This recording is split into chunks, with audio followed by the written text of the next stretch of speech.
Pernahkah engkau merasa hidupmu seperti sebuah panggung yang penuh dengan ujian tanpa henti? Pernahkah engkau bertanya dalam hati, mengapa aku yang diuji bukan orang lain? Kehilangan pekerjaan, dikhianati pasangan, ditinggalkan sahabat, terjerat hutang, ditimpa sakit, seakan-akan semua pintu rezeki dan harapan tertutup di depan mata. Dan di saat yang sama kita melihat orang lain berjalan ringan. Mereka seolah hidup tanpa beban. Mereka tertawa, berlibur, makan enak, punya rumah besar. Lalu hati kita berbisik getir. Kenapa aku ya Allah? Apa engkau tidak sayang padaku? Itulah bisikan paling licik dari badai batin. Menyangka ujian sebagai tanda benci. Padahal, kebenarannya justru sebaliknya. Ujian adalah bahasa cinta Allah. Ujian adalah surat rahasia yang hanya dikirim kepada hamba yang Ia cintai. Dan kalimat yang harusnya terpatri dalam jiwa kita adalah ini. Cintailah ujianmu karena yang mengujimu sedang mencintaimu. Bab 1. Ujian sebagai latihan jiwa. Filsafat Stoik, yang lahir ribuan tahun lalu, memiliki cara pandang yang tajam terhadap penderitaan. Bagi para Stoik, ujian bukanlah hukuman, melainkan latihan jiwa. Epictetus, seorang filsuf yang dulunya budak, berkata, kesulitan menunjukkan siapa dirimu yang sebenarnya. Marcus Aurelius, kaisar Romawi, menulis, api akan membuat kayu harum. Begitu juga jiwa manusia. Ujian akan membuat kebajikannya tercium. Bagi Stoik, dunia adalah sekolah, dan ujian adalah guru yang paling jujur. Tanpa ujian, kita akan tetap menjadi jiwa rapuh yang mudah hancur. Hanya karena hal kecil. Stoik percaya ada dua hal dalam hidup. Hal-hal yang bisa kita kendalikan, dan hal-hal yang tak bisa kita kendalikan. Ujian adalah sesuatu yang tak bisa kita cegah, tapi sikap kita terhadap ujian, itulah wilayah kebebasan sejati kita. Bab 2. Ujian sebagai bukti cinta Allah. Di sisi lain, Islam memberikan makna yang lebih lembut dan lebih dalam. Rasulullah bersabda, apabila Allah mencintai seorang hamba, Dia akan mengujinya. Jika ia bersabar, Allah akan memilihnya. Jika ia ridha, Allah akan menaikkannya. Hadis riwayat Tirmidzi. Perhatikan baik-baik. Ujian bukan tanda benci. Ujian adalah tanda cinta. Allah tidak menguji semua orang. Ia hanya menguji mereka yang Ia cintai karena Ia tahu mereka mampu tumbuh darinya. Al-Quran pun menegaskan, apakah manusia mengira bahwa mereka dibiarkan berkata, kami beriman, sedang mereka tidak diuji? Surat Al-Ankabut ayat 2. Iman bukan sekadar ucapan. Ia adalah pembuktian, dan ujian adalah cara Allah membuktikan ketulusan hati kita. Bab 3. Membaca makna tersirat kenapa harus diuji.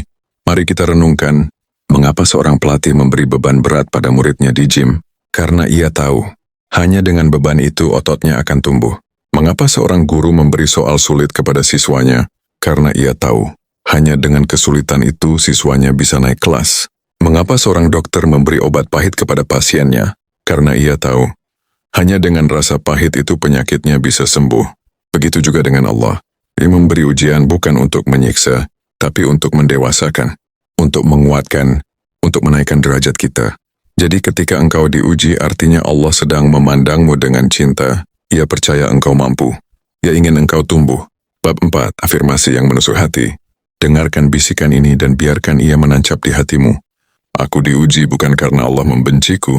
Aku diuji karena Allah mencintaiku. Ujian ini bukan akhir. Ini adalah awal dari pertumbuhan. Aku kuat karena Allah mempercayakan ujian ini padaku. Setiap luka adalah tanda perhatian Allah. Ia sedang mendidikku dengan cinta. Usiaku tidak ditinggalkan. Aku sedang diperhatikan. Ucapkan dalam hatimu, ya Allah, aku menerima ujian ini, karena aku tahu engkau mencintaiku. 45. Belajar dari kisah nyata. Lihatlah kisah Nabi Ayub alaihissalam. Beliau diuji dengan kehilangan harta, anak, bahkan kesehatan. Tubuhnya sakit parah, tapi lisannya tak pernah berhenti berzikir. Apa yang beliau katakan? Ya Tuhanku, sesungguhnya aku telah ditimpa penyakit, dan engkau adalah Tuhan yang maha penyayang di antara semua penyayang. Surah Nun Al-Anbiya ayat 83. Apa yang terjadi setelah itu? Allah angkat penyakitnya. Allah kembalikan keluarganya. Allah lipat gandakan nikmatnya. Ujian bukan akhir cerita. Ujian adalah bab tengah yang akan mengantar pada kisah indah di akhirnya. Bab 6. Stoik dan Islam bertemu. Ketika Stoik berkata, kendalikan responmu terhadap ujian, Islam berkata, pasrahkan hatimu kepada Allah dalam ujian. Gabungkan keduanya. Pikiranmu tetap jernih, hatimu tetap pasrah. Itulah ketenangan sejati. Berpikir dengan akal yang tenang. bersandar dengan iman yang kokoh. Bab 7. Refleksi kehidupan kita. Hari ini mungkin engkau sedang berada dalam ujian. Mungkin engkau sedang bergelut dengan hutang. Mungkin engkau kehilangan orang yang paling engkau cintai. Mungkin engkau dikhianati, meski telah memberi segalanya.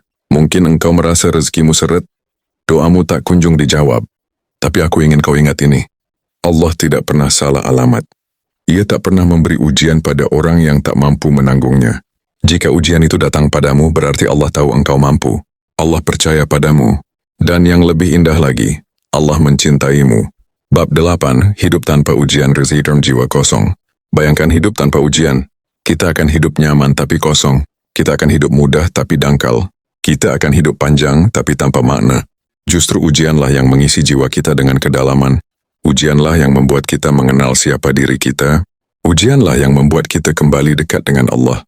Ucapkan dalam hatimu, aku akan mencintai ujian ini, karena aku tahu Allah sedang mendidikku dengan cinta. Aku tidak kalah.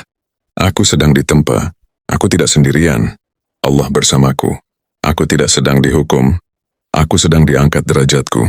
Saudaraku, aku tidak tahu ujian apa yang sedang menimpa hidupmu hari ini. Tapi aku tahu satu hal. Ujian itu bukan tanda benci, melainkan tanda cinta. Jika engkau mampu melihatnya dengan mata iman, maka engkau akan menemukan keindahan di balik luka. Engkau akan tersenyum di tengah tangis, karena engkau tahu tangan Allah sedang memelukmu erat. Disinilah nafas baru hadir, untuk menemanimu membaca setiap ujian bukan sebagai kutukan, tapi sebagai surat cinta dari Allah. Jika apa yang kau dengar hari ini menyentuh hatimu, jangan biarkan percikan kesadaran ini padam, simpanlah, bawalah dalam langkahmu. Dan jika engkau ingin terus berjalan bersama kami dalam perjalanan ini, aku mengundangmu untuk bergabung. Tekan tombol subscribe itu bukan karena aku memintanya, tapi karena jiwamu butuh ruang untuk terus diingatkan. Agar ketika ujian berikutnya datang, engkau bisa berkata pelan, aku mencintai ujian ini karena yang mengujiku sedang mencintaiku. Dan saat engkau mampu berkata demikian, percayalah, jiwamu sudah naik 1 derajat lebih dekat dengan Allah.